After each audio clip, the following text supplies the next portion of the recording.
Okay, so you can see what my name is on my hand, you know? Gas laws! That's this topic I'm doing mine on. And it's by Gia Bagnall. Me! Okay. So, P1 times V1 equals P2 times V2.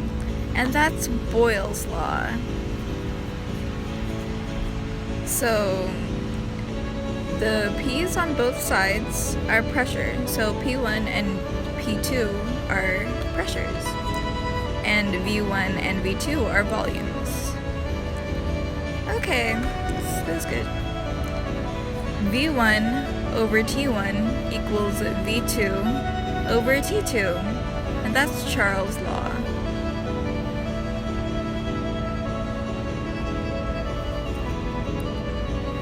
So again, the V's equal volume, and both the T's are temperature.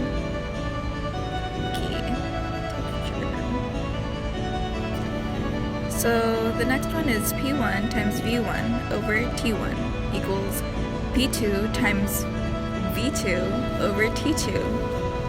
And that's combined gas law. And yeah, all the things are the same. They're like pressure, volume, temperature. Good enough. So PV equals nRT giant R. And that's ideal gas law.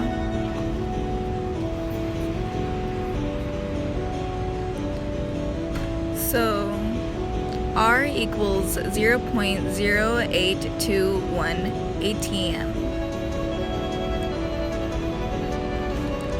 Problem 1. Determine the volume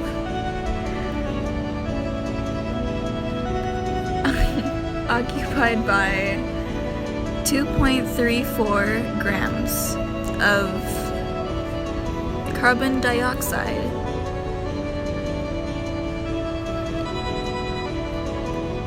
Of at STP.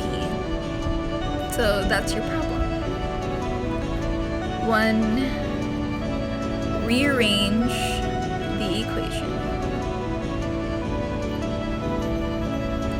So it would be V equals nRT divided by P. Number 2. Substitute.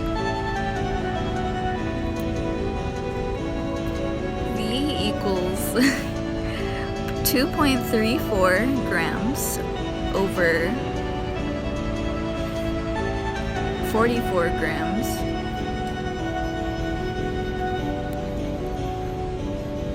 times 0.0821 atm.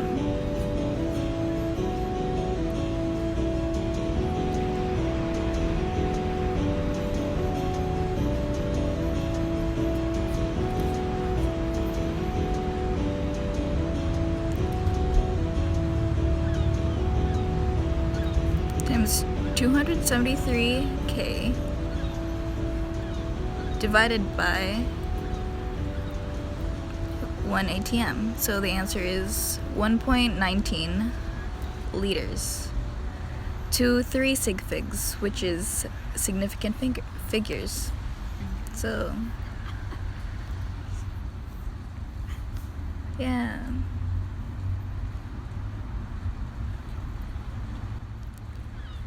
The end. Okay.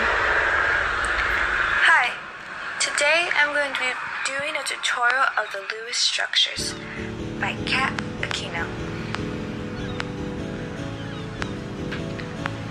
So first off, I want to start off with a definition of a Lewis structure.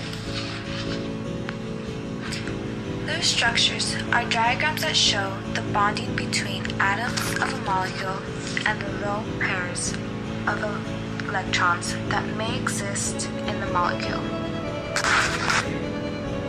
In In today's lesson, I'm going to be showing you simple bonding.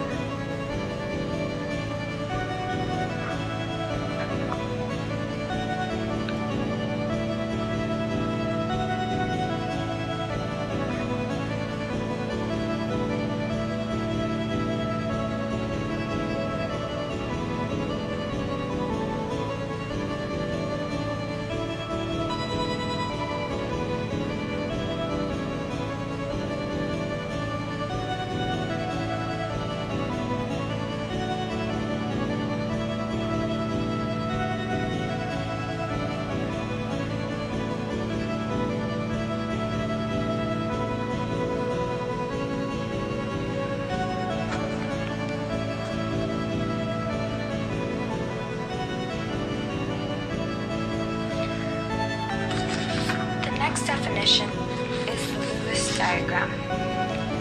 A Lewis diagram depicts a molecule using an element symbol to represent the nucleus and core electrons of each atom.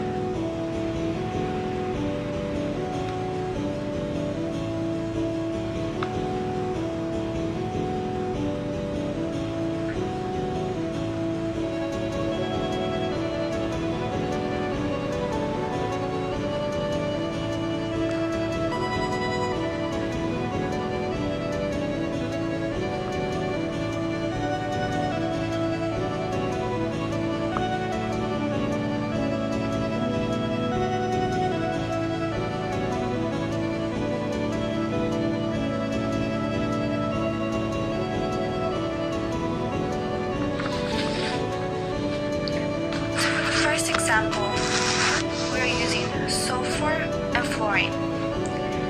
I put an arrow for the sulfur because that is the group number. So the same it is for fluorine would be the group number. And I put an arrow next to the 2, which is a subscript, because that is what you're going to multiply. So I went to my periodic table and I looked for sulfur and fluorine and I circled them.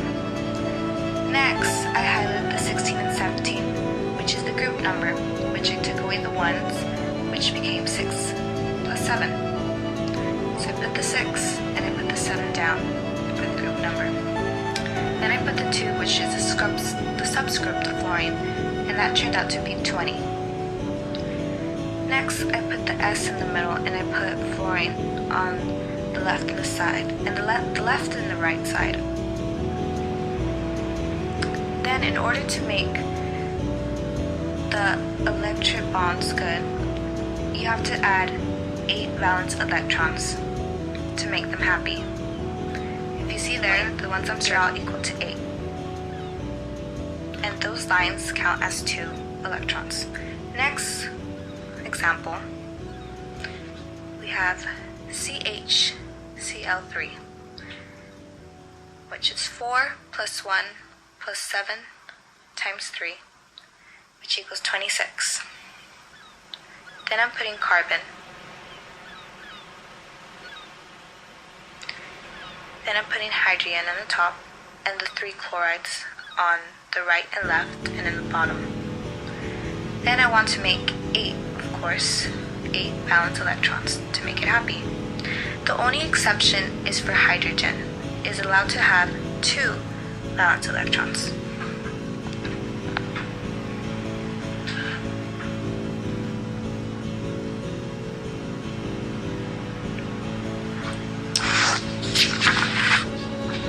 The next example is carbon and nitrogen.